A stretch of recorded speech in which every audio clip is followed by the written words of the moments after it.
Hey, what's up, everyone? This is Comic Book Campaign, and this is how I talk from now on. My name's Andrew. I'm your co-host. With me, as always, the co-host of Comic Book Campaign, Rhett. Co-host. Co-host. Yes. Host, co-host equals combined co-hosters. A lot of co-hosting going on. Yeah. Just the two of us co-hosting together. Do you have a co-hoster over there? that was really good. Thank you so much for joining us. We have been on a month hiatus. We have not done a video in a month. We're back at it. In that month's time, Rhett and I got together, talked about what direction we wanted to take Comic Book Campaign to. So before, the channel was about finding a comic, reading it, deciding if we were going to continue or to shelf it. Rhett and I have discussed that we no longer want to do that. We no longer wanted to shelf things. We only want to read stuff that we find interesting. We don't want to poo-poo any of the writers. Yeah, I said poo-poo. Any of the writers or any of the artists or whatnot. And because they work really, really hard. And nobody wants to hear that maybe one of their favorite comics we don't like or whatnot. Yeah. We just want to inform everybody what we find interesting and what we want to do. Yeah, and the whole point of Comic Book Campaign was Rhett and I were comic noobs. Like I've said before in other videos, The Walking Dead was probably the longest tenured comic book that I've been picking up the past 8 years. I've tried other comics, liked and disliked some, but the whole idea was to find new writers, to find new artists that we liked, and kind of go down a comic book wormhole of finding new material to read and then discussing it on this channel and talk about why we liked it and why we didn't like it and why would we pursue that specific writer or artist in other works.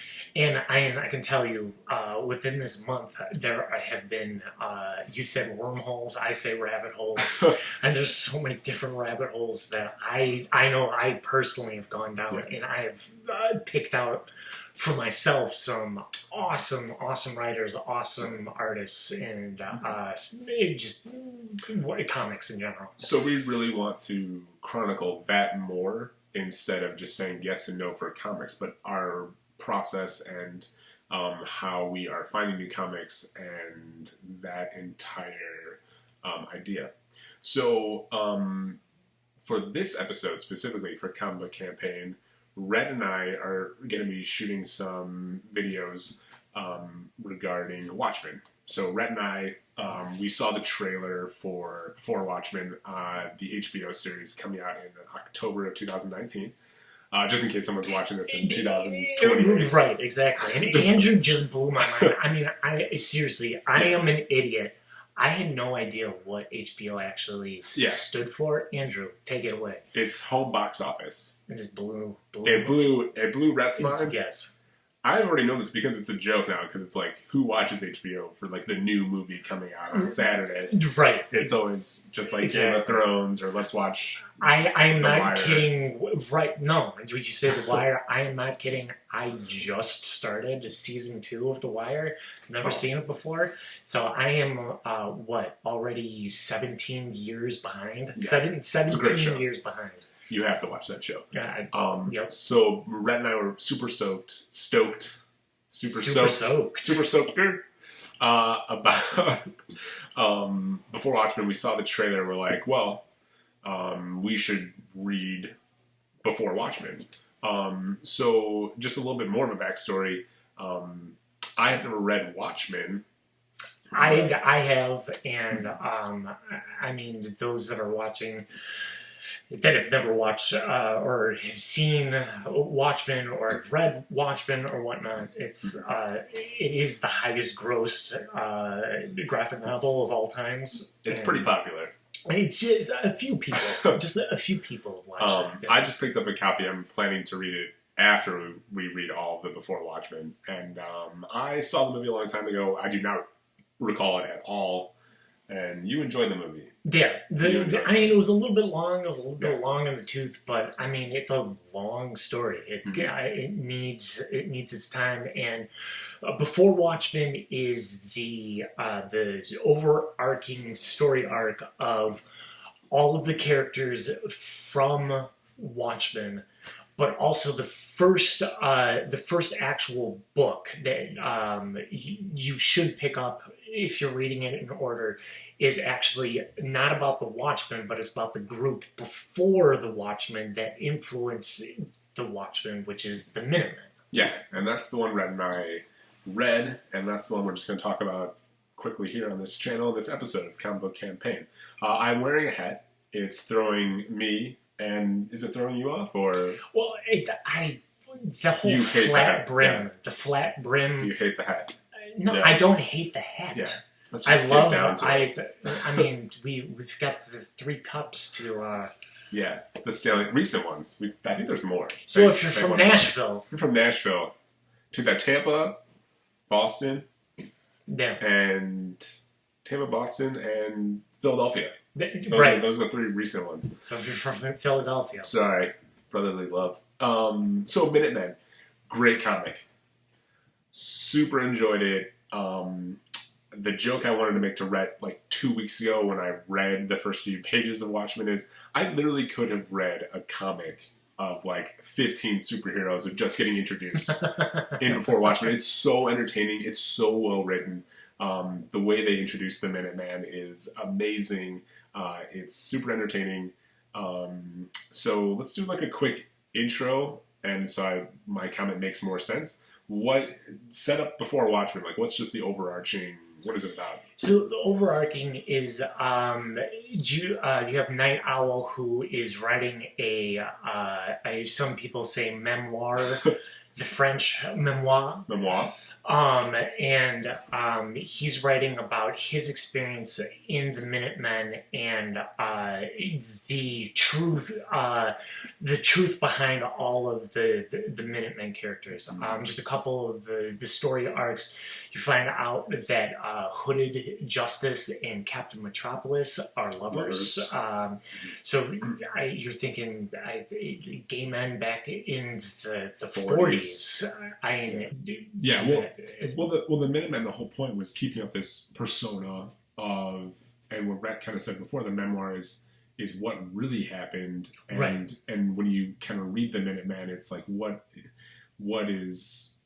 they wanted the public to think about the Minutemen. So right, butch, manly men, and the women being dainty and woman-like and whatnot. And you have Silhouette, who you find out she's a lesbian, and her character is amazing. And it kind of sucks that you only get a little snippet of what her character is because she unfortunately gets killed off right away. But the overarching spoilers.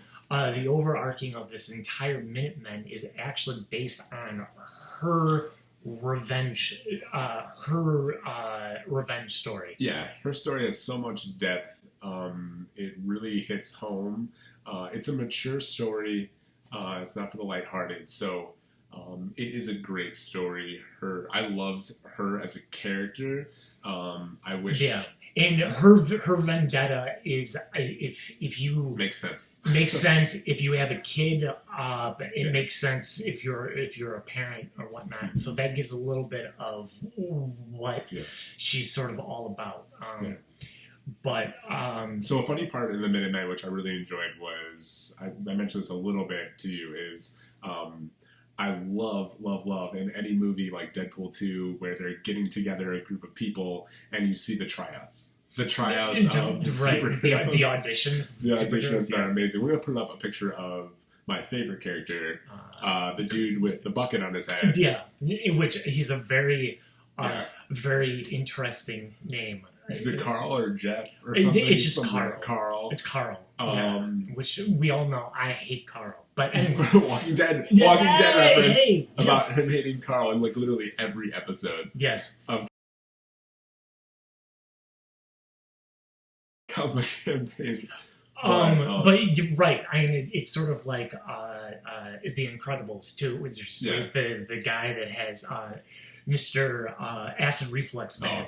Is it a detriment or is it a superpower? And he barfs. Both. Yeah. Both. I don't know. Yeah, exactly. Or none. It's one. Just a detriment. Right. But yeah. So I love that. I thought that was great. There's some comedy, even though we said a second ago that it's a mature storyline. There is some comedic parts in it that I thought were funny. But and you get a full grasp of every single background of the Minutemen. In some of the books, you get a little bit more background of specific characters, like Dollar Bill, who is don't get this. No. I mean, he's a minor. He's a minor character in the Minutemen book. But he gets his own short story about his arc and whatnot. And this one is mostly on Sally Jupiter's character. And you hit on the original Night Owl and then Silhouette, which you get her vendetta. But you don't get a whole lot more about her character. Yeah. I can't stress enough how much I enjoyed the writing.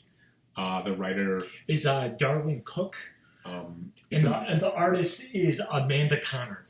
Awesome. They kind of stick to the basic paneling. With the layout. Would you call it the 80s paneling, the gold or silver age? Loved it. I loved how the writing was amazing. Also, how they kept the paneling and the way that they intertwined stories throughout the comic was awesome. Yeah. So there's a few intertwining stories. There's one where it's like the poem, which I know you really enjoyed. Yeah, which was green. There's this. There's a red one. There's a red one. With the kind of it's a scene where someone's been shot and it's like they're in the bathtub kind of room and her kind of thing. So what they do with the paneling, which is amazing, is where you know which storyline it is based upon the color of the panel. So that's how they solve the way of intertwining stories within the Minutemen, which was awesome. Right. That was great. I mean, with some horror films or whatnot, they sometimes take like a children's song and they make it sound creepy. They make it creepy, actually. The Minutemen does the same, or BeforeWatchmen, they do the same thing with this children's poem, which is actually super important to the plot. Yeah. Silhouette's character and what happens in the story, and it makes complete sense. Mm-hmm. So pay attention. Yes. I know the poem's hard. You got to follow it through the storyline. Yeah, so. And it is a children's poem, but the way that it goes along with the comic book, it takes it a whole different direction. Totally.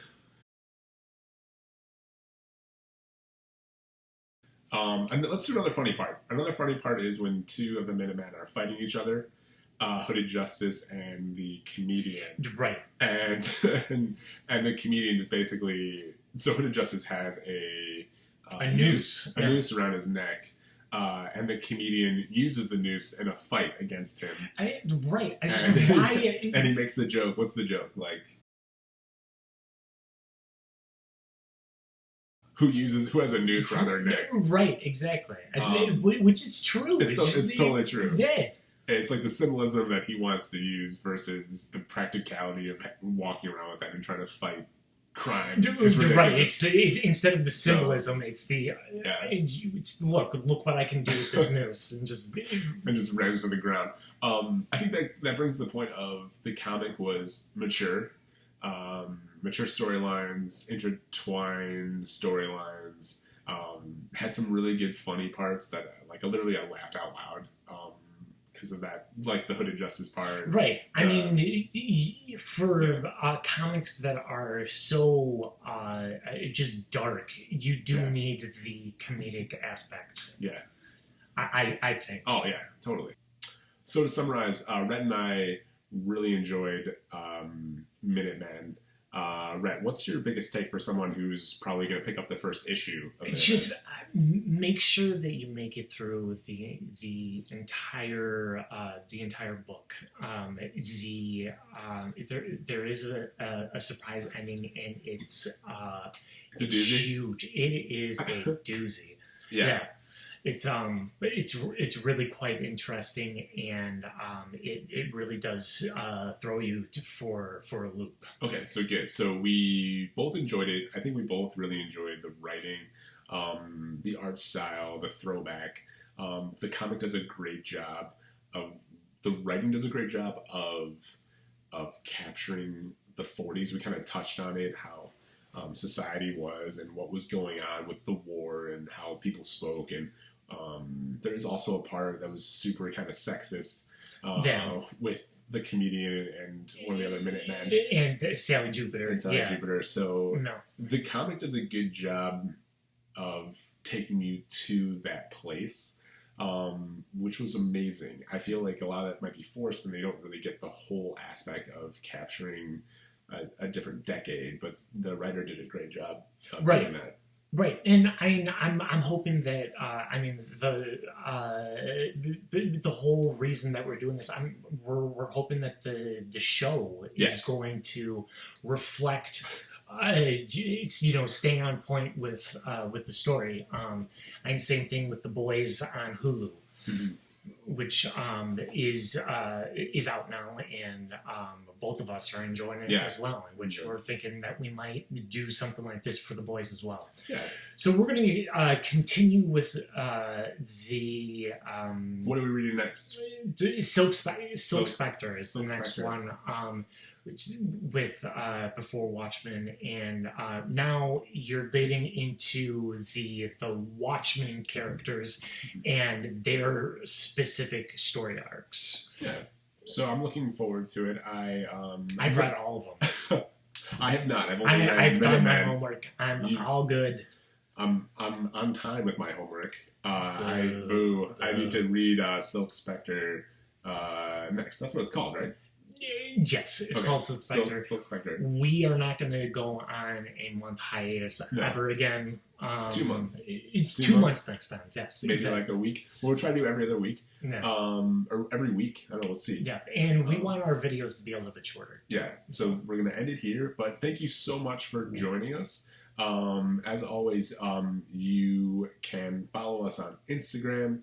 On You Remind Me Of Two, and I'll put a link. The link is in the bottom of the description. And Rhett is at Rhett Richards. And we're trying to link both of our accounts a little bit more and give you a little bit more of a little taste of what we've been enjoying, what we've been writing. Totally. So thank you so much for joining us, and we look forward to you joining us on the next episode. Is this where I hit the gong? You hit the gong? I hit the gong. We do have a gong. We do have a gong. And I just want to say, we didn't actually say this is our first episode. Rhett was gracious enough to host us for this episode at his house. So maybe we'll do more of these. I really enjoyed it. We should do your house. We should do my house next. Or we should do your house. My house? Your house? Pretty know. vague. I was talking to what if they're like in a different country? Hey, if you want to see... Stamp this passport. Right. If you want to pay for a plane ticket, go for it. No, that's not one. All right, well, thank you so much for joining us, and I don't know what that was. All right, thank you so much, and we'll see you in the next episode. All right, see ya.